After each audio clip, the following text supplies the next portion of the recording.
Hello बच्चों, मैं हूं प्रेम और वासुदेव एजुकेशन में एक बार फिर से आपका स्वागत है। बच्चों, प्रीवियस वीडियो में ना अपन एप्लीकेशन ऑफ रेजोनेंस इफेक्ट को डिस्कस कर रहे थे और वहां अपन ने स्टेबिलिटी ऑफ कार्बोकेटाइन को डिस्कस कर लिया था, जिसका लिंक और जीओसी की कंप्लीट प्लेलिस्ट का लिंक दोनों डिस्क्रिप्शन में दिए गए हैं। आप जाइए और जीओसी की कंप्लीट सीरीज को विजिट कीजिए। आज बच्चों अपन रेजोनेंस के एप्लीकेशन को पढ़ रहे हैं और आज दूसरा एप्लीकेशन है और वो कौन सा है? स्टेबिलिटी ऑफ कार्ब एनाइन आपको देखना है। अब जो स्टेबिलिटी का जो मुद्दा था बच्चों, वो वही है क्या कि स्टेबिलिटी इनवर्सली प्रोपोर्शनल किसके होती है? क्वांटिटी ऑफ चार्ज के। ये बात तो सर कार्बोकेटाइन में भी थी और अगर आपको याद हो तो यही बात इंडक्टिव इफेक्ट में थी। अब जरूरी नहीं ये बात यहां दो जगह ही अप्लाई होगी। इस बात को आप कंप्लीट केमिस्ट्री में, ऑर्गेनिक में अप्लाई कर सकते हो कि क्वांटिटी ऑफ चार्ज अगर कम रहेगी, अगर आवेश कम रहेगा तो स्टेबिलिटी फैक्टर इंक्रीज रहने वाला है। अब ये जो क्वांटिटी ऑफ चार्ज है वो आपको कार्ब एनाइन के पास कम करना है। मतलब कार्ब एनाइन के पास चार्ज तो है नेगेटिव, इस नेगेटिव चार्ज को आपको कम करना है। अगर ये नेगेटिव कम हो जाएगा तो क्वांटिटी ऑफ चार्ज कम हो जाएगी, स्टेबिलिटी बढ़ जाएगी। अब इस नेगेटिव को कम कैसे कैसे कर सकते हैं वो अपन इस वीडियो में सीख लेंगे। तो आओ बच्चों इसको सीखते हैं फिर अपन। तो सुनो बच्चों, मैं क्या कहने जा रहा हूं, नेक्स्ट ध्यान दो। मान लीजिए आपके पास कौन है यहां? Carb A9. और यहां दूसरी कंडीशन में भी आपके पास कौन है? Carb A9. अब इस कार्ब एनाइन के साथ आपने कौन जोड़ दिया? ERG। एक ERG ग्रुप को जोड़ दिया, जबकि एनाइन से आपने एक ग्रुप जोड़ा और वो ग्रुप कौन सा है फिर? EWG है। चलो सर ये तो मान लिए हम कि इधर तो कार्ब एनाइन से ERG, इधर हो गया EWG। अब यहां तक की बात तो मान ली अपन ने, लेकिन आपको पता है कि जो ERG है वो ERG इलेक्ट्रॉन क्या करते हैं? दोनों। जबकि ये जो EWG है, ये EWG इलेक्ट्रॉन क्या करते हैं? एक्सेप्ट करते हैं, ग्रहण करते हैं। चलो सर यहां तक भी ठीक है। तो फिर बात को समझना बच्चों आप, क्या कि जो ERG है अगर इलेक्ट्रॉन डोनेट करेंगे तो इलेक्ट्रॉन पर चार्ज कैसा रहता है? जाहिर सी बात है नेगेटिव रहेगा। तो ये ERG इलेक्ट्रॉन डोनेट कर रहे हैं, मतलब है इलेक्ट्रॉन डोनेट करने के साथ कौन सा चार्ज डोनेट कर रहे हैं?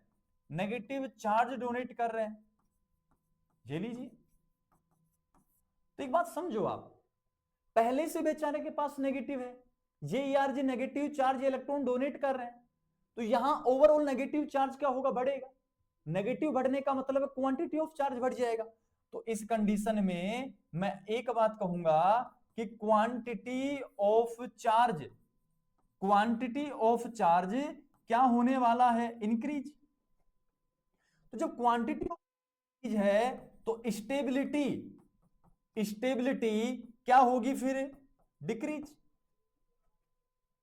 ये बात कह सकते हो आप। क्यों? क्योंकि यहां नेगेटिव डोनेट किया तो नेगेटिव चार्ज बढ़ा है। यहां नेगेटिव बढ़े, पॉजिटिव भाई चार्ज तो है ना, तो क्वांटिटी ऑफ चार्ज बढ़ा, स्टेबिलिटी डिक्रीज। तो कार्ब एनाइन की ERG स्टेबिलिटी को डिक्रीज कर देते हैं। जबकि इधर बात करो, अगर इलेक्ट्रॉन एक्सेप्ट कर रहा है, मतलब कौन सा चार्ज एक्सेप्ट कर रहा है? नेगेटिव चार्ज एक्सेप्ट कर रहा है। अब नेगेटिव चार्ज को तो ये खींच रहा है, खींचने दो।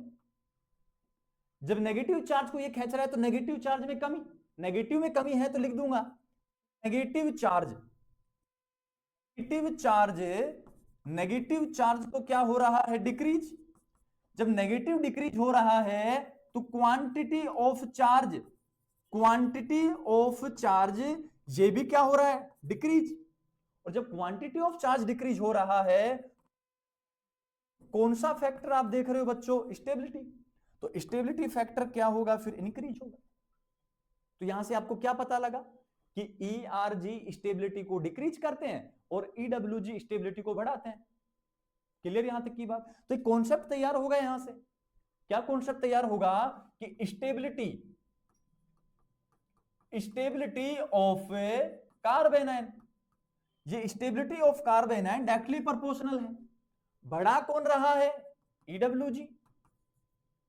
और ERG क्या कर रहे हैं? कम कर रहे हैं, तो इनवर्सली प्रोपोर्शनल आ जाएगा कि EWG बढ़ाओगे तो स्टेबिलिटी बढ़ जाएगी, ERG लाओगे स्टेबिलिटी कम हो जाएगी।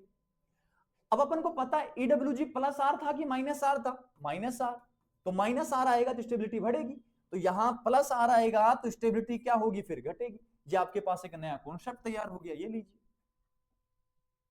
क्लियर यहां तक? अब एग्जाम्पल के थ्रू अपन सारी बातें कर लेते हैं। अब एग्जाम्पल क्या है, उस एग्जाम्पल को सीख लेते हैं सारा। अब एग्जाम्पल फर्स्ट अपने पास है, और एग्जाम्पल फर्स्ट अपने पास कुछ ये है, ये लीजिए। डबल बॉन्ड और चार्ज कैसा? नेगेटिव। अब इसका नाम क्या हो गया? इसका नाम हो गया एलाइलिक कार्ब एनाइन। अब एलाइलिक कार्ब एनाइन में सभी बच्चों को पता है कि नेगेटिव सिंगल और डबल का क्या है? कॉन्जुगेशन है। तो इसके इलेक्ट्रॉन से यहां बॉन्ड और इसके इलेक्ट्रॉन से यहां नेगेटिव, तो आपके पास शायद ये स्ट्रक्चर बनेगी। फिर यहां तो नेगेटिव चार्ज और यहां ये लो। सर हमें यहां फिर से कॉन्जुगेशन दिख रहा है, नेगेटिव सिंगल डबल। अरे बच्चों जब दिख रहा है तो करवाओ आप। तो यहां से यहां गए और यहां से यहां आ गए। सर ये तो यहां नेगेटिव ये रहा, सर यहां डबल बॉन्ड ये रहा, तो वापस से यही संरचना बनी क्या? बिल्कुल बनी। तो यहां कितनी रेजोनेटिक स्ट्रक्चर पॉसिबल है? 2 रेजोनेटिक स्ट्रक्चर पॉसिबल है। जब 2 पॉसिबल है तो लिखूंगा 2 रेजोनेटिंग स्ट्रक्चर। ये लो, चलेगा यहां तक? अब जो नेक्स्ट एग्जांपल रहेगा उस नेक्स्ट एग्जांपल की बात कर लेंगे। नेक्स्ट एग्जांपल अपने पास रहेगा CH2 और माइनस। अब इसका नाम क्या हो जाएगा? इसका नाम हो जाएगा बेंजाइलिक कार्बेनाइन। ये बात भी अपन कह सकते हैं। अब जब बेंजाइलिक कार्बेनाइन है तो सर बेंजाइलिक कार्बेनाइन में भी कॉन्जुगेशन है, नेगेटिव सिंगल डबल, तो कॉन्जुगेशन है तो रेजोनेंस होगा। दिखा देंगे अपन। जैसे यहां रेजोनेंस होगा यहां से यहां से यहां, तो नेक्स्ट जो रेजोनेटिंग स्ट्रक्चर बनेगी वो ये बन जाएगी। डबल बॉन्ड के यहां चार्ज नेगेटिव, यहां डबल यहां डबल। अब फिर से सर कॉन्जुगेशन है नेगेटिव सिंगल डबल का। अरे बच्चों जब है तो आप दिखाते जाओ, यहां से यहां से यहां।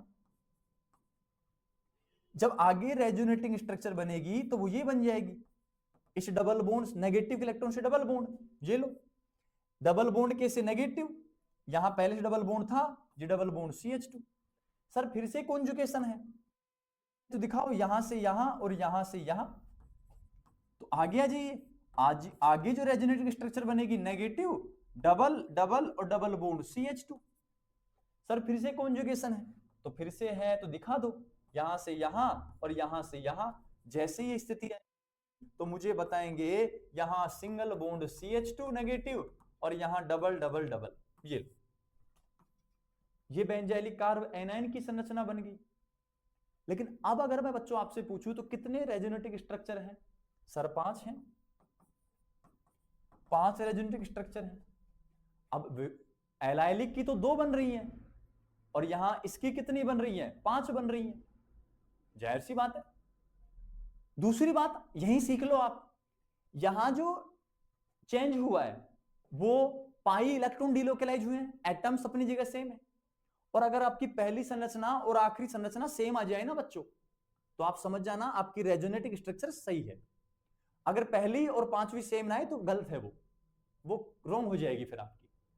यहां चेंज बस इतना ही आएगा कि इलेक्ट्रॉन जगह चेंज करेंगे, बस एटम्स तो सेम रहेंगे। और देख भी लो, इधर डबल बॉन्ड यहां, इधर डबल बॉन्ड यहां है, बस इतना ही तो काम हुआ है, बाकी सारा सेम है। चलेगा यहां तक? क्लियर है? अब बात को समझना है। अब अगर इधर 2 रेजोनेटिक हैं, इधर 5 रेजोनेटिक हैं, तो यहां एक कॉन्सेप्ट कहा था मोर रेजोनेंस मोर स्टेबल, उस हिसाब से ये स्टेबल हो जाएगा। लेकिन अपन कॉन्सेप्ट सीखेंगे stability inversely proportional quantity of charge. उसके आधार पर अगर बात करूं, सुनो, ये नेगेटिव चार्ज आया तो 2 परमाणु पे है, पहले इस पे और दोबारा इस पे। आ तो 2 एटम्स पे रहा है, लेकिन गुजर कितने से रहा है, घूम कितने से रहा है, वो देखना है। तो 1 2 3 1 2 3, तो यहां लिखूं क्या एक बात, कौन सा चार्ज? नेगेटिव चार्ज कितने एटम पर? 3 एटम पर क्या हो रहा है? डीलोकेलाइज्ड हो रहा है। जबकि यहां देखो नेगेटिव पहले यहां था, फिर यहां आया, फिर यहां आया, फिर यहां आया, फिर यहां आ गया।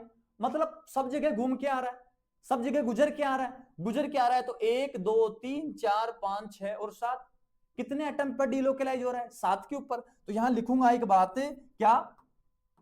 Negative charge, negative charge 7 atom पर, 7 एटम पर हो रहा है, डीलोकेलाइज्ड हो रहा है। अब नेगेटिव का आप दुख मान लो, आवेश मान लो। यहां ये नेगेटिव 3 में बट रहा है, 3 एटम्स में बट रहा है। यहां जो नेगेटिव का दुख है वो 7 में बट रहा है। तो दुख कम कहां? बेंजाइलिक में। नेगेटिव कम कहां? बेंजाइलिक में।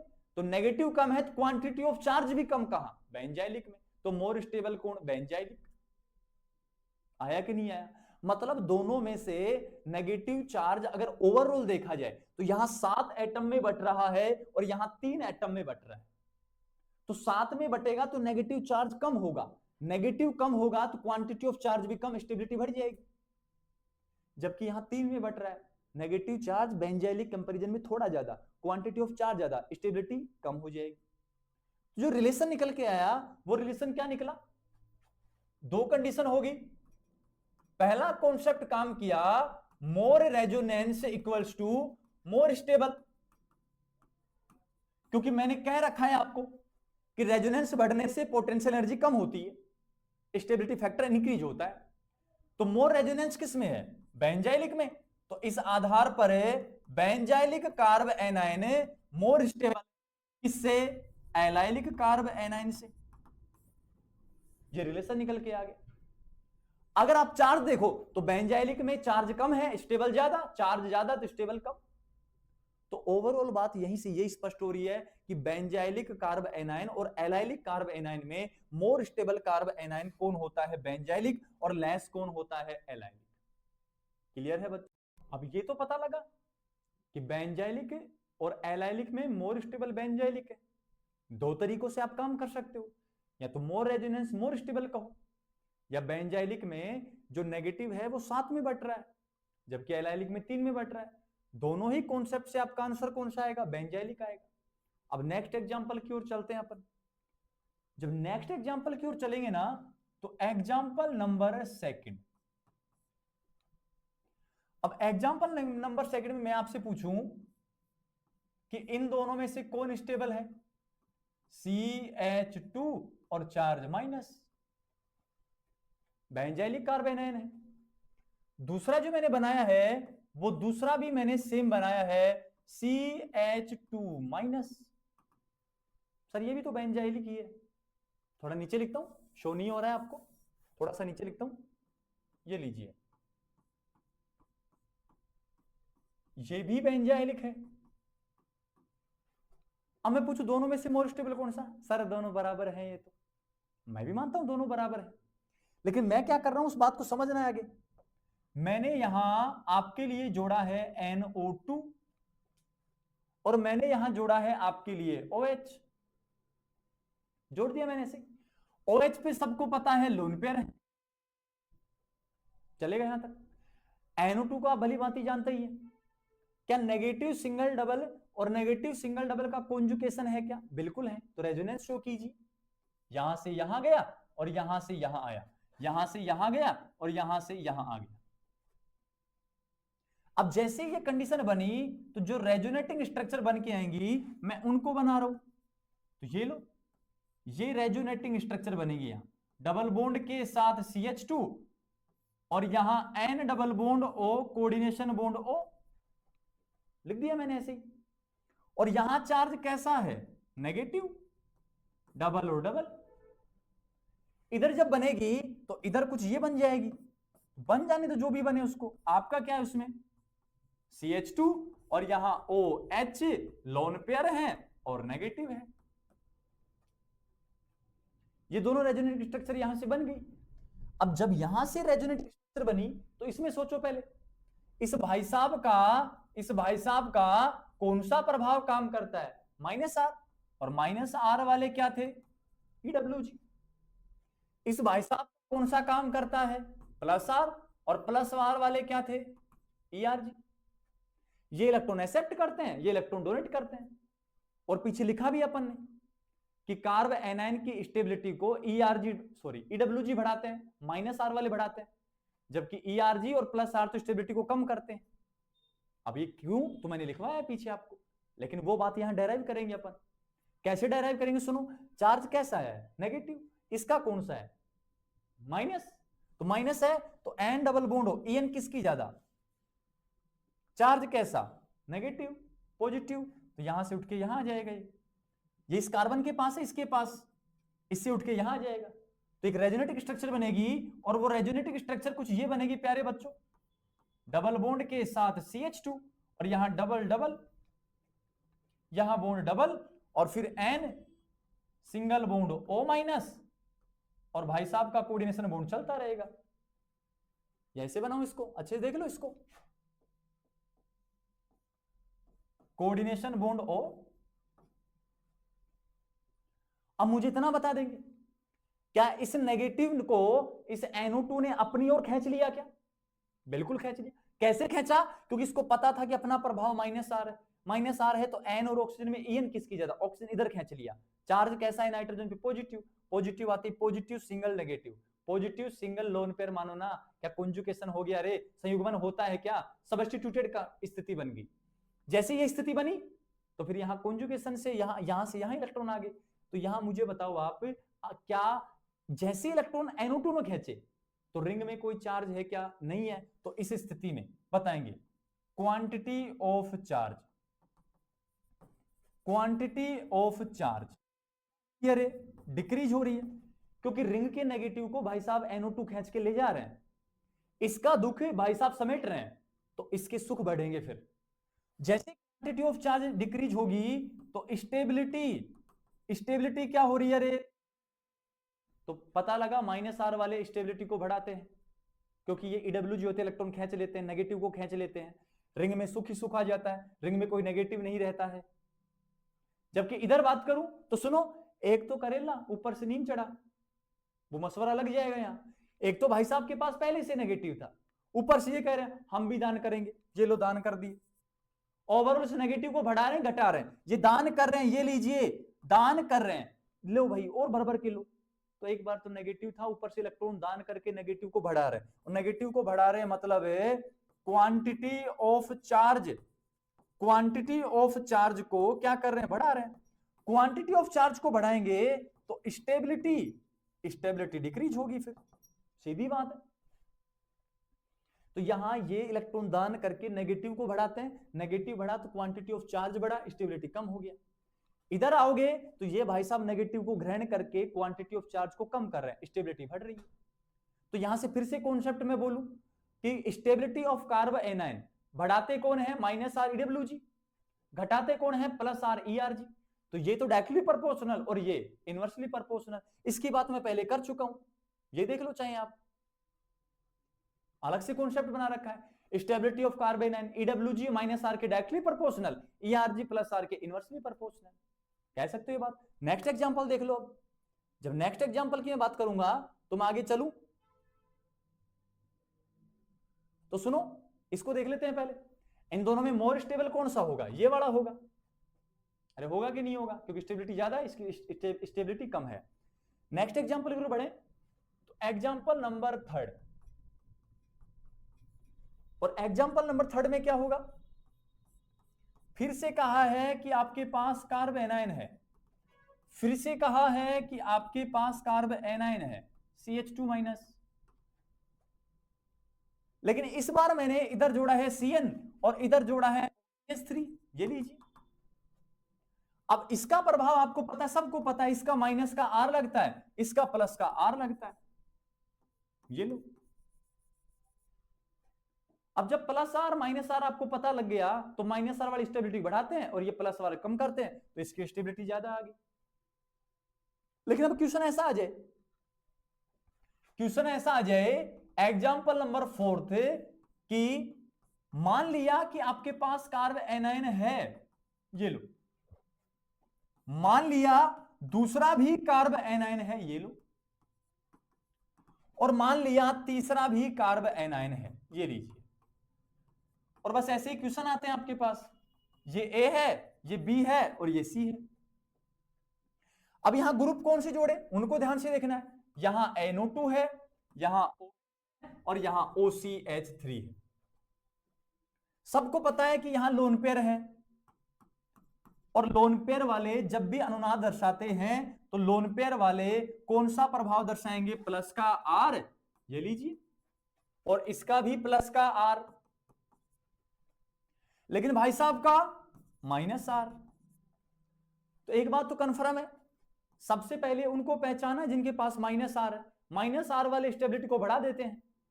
तो यहां मुझे इतना बता दो आप, क्या यहां तीनों में से माइनस R एक के पास है, तो सबसे ज्यादा स्टेबिलिटी किसकी हुई? एक की। अब बच गए कौन? बी और सी। अरे है कि नहीं है? अब बी और सी में कौन सा काम कर रहा है? R, इधर भी कौन सा? Plus R। अब है तो दोनों में प्लस R, लेकिन प्लस R के साथ साथ इसका भी कोण माइनस। आप जाके देखें, इंडक्टिव इफेक्ट वाली वीडियो में मैंने समझा रखा है कि OH और OCH3 का माइनस आई होता है। अब माइनस वाले स्टेबिलिटी को बढ़ाते हैं, इतनी बात याद रखो आप, कार्ब एनायन की स्टेबिलिटी को माइनस वाले बढ़ाते हैं। तो सर इसका भी माइनस आई, इसका भी माइनस आई। रेजोनेंस से आंसर जा नहीं रहा, क्योंकि रेजोनेंस तो सभी जगह समान काम करता है। जितना एल्कोहल का लगता है उतना ही OCH3 का लगता है, उतना ही फ्लोरीन, क्लोरीन, ब्रोमीन, आयोडीन का लगता है। ये तो समान तीव्रता के साथ काम करता है। तो यहां आंसर इंडक्टिव इफेक्ट से जाएगा। इंडक्टिव इफेक्ट से जब आंसर जाएगा तो इसके कोरोस्पोंडिंग इप्सो इप्सो, ऑर्थो ऑर्थो। लग रहा है कि दोनों में समान दूरी है, क्योंकि इंडक्टिव इफेक्ट दूरी पर निर्भर करता है, डिस्टेंस पर डिपेंड होता है। तो यहां भी ऑर्थो से, यहां भी ऑर्थो से, फिर से आके फंस गए। लेकिन क्या मैंने इंडक्टिव इफेक्ट की वरीयता का क्रम लिखाया था, पीरियोडिक ऑर्डर लिखवाया था? यहां OCH3 का माइनस आई क्या होता है? अधिक होता है। माइनस आई अधिक, मोर माइनस आई, कम माइनस आई। माइनस आई स्टेबिलिटी को बढ़ा रहे हैं, तो ज्यादा माइनस आई किसका? इसमें से OCH3 का। तो फिर ज्यादा माइनस आई ज्यादा स्टेबल होगा। चलो C और C। यहां तो कौन सा काम कर रहा है? Minus R। रीजन हो गया। यहां काम कर रहा था प्लस का R और प्लस का R। आंसर कर नहीं सकते थे, लेकिन पता लगा माइनस आई अधिक है तो अधिक स्थायी। EWG अधिक है, माइनस आई EWG है, तो बता रखा है मैंने। तो ये ज्यादा स्टेबल कर देगा। यहां माइनस आई तो यहां भी है, लेकिन कम है बस। ये इसका आंसर हो गया। नेक्स्ट अगर क्वेश्चन की मैं बात करूं तो नेक्स्ट क्वेश्चन आपको मेंशन करना है और कमेंट सेक्शन में बताना है कि कौन सबसे ज्यादा स्टेबल होगा। CH2 माइनस A है और यहां जुड़ा है OH, उसके बाद CH2 माइनस है, उसके बाद यहां जुड़ा है OCH3 B, उसके बाद CH2 माइनस OCH3 लिखता हूं, यहां बेस्ट रहेगा। और यहां ये लो C, NO2 छोड़ो, लिख लिया अपन ने, तो आप लिखो CN, ये हो गया C। कमेंट सेक्शन में इसका आंसर करना है कि इनमें सबसे ज्यादा मोर स्टेबल कौन होगा, और पता लग जाए तो आपको कमेंट सेक्शन में बताना भी है कि इसका रीजन क्या है, कौन से ग्रुप का कौन सा प्रभाव लगेगा। यहां इसका प्लस R, यहां भी इसका प्लस R, क्योंकि प्लस R ऑर्थो और पैरा पे काम करता है। तो यहां आंसर जाएगा दोनों में माइनस आई से। अब minus I depends on distance, सारा काम हो जाएगा। इसका केवल क्या लगेगा? Minus R। माइनस आई भी लगेगा, लेकिन माइनस जो रेजोनेंस जो होता है वो डोमिनेंट होता है, प्रभावी ज्यादा होता है। जब समान आ जाए तब माइनस आई लगाते हैं अपन। क्लियर है बच्चों? इस वीडियो में इतना ही। नेक्स्ट वीडियो में मिलते हैं अपन एसिडिटी और बेसिसिटी ऑर्डर को डिस्कस करने के लिए। बस आपसे एक काम है कि आप आते हो, देखते हो, पर चैनल को शेयर नहीं करते हो, ना चैनल को सब्सक्राइब करते हो, वीडियो देखते हो निकल जाते हो। तो जल्दी से चैनल को सब्सक्राइब करो, अभी के अभी सब्सक्राइब करना है आपको, और बेल आइकन को प्रेस करना है, और ज्यादा से ज्यादा अपने दोस्तों को शेयर करना है।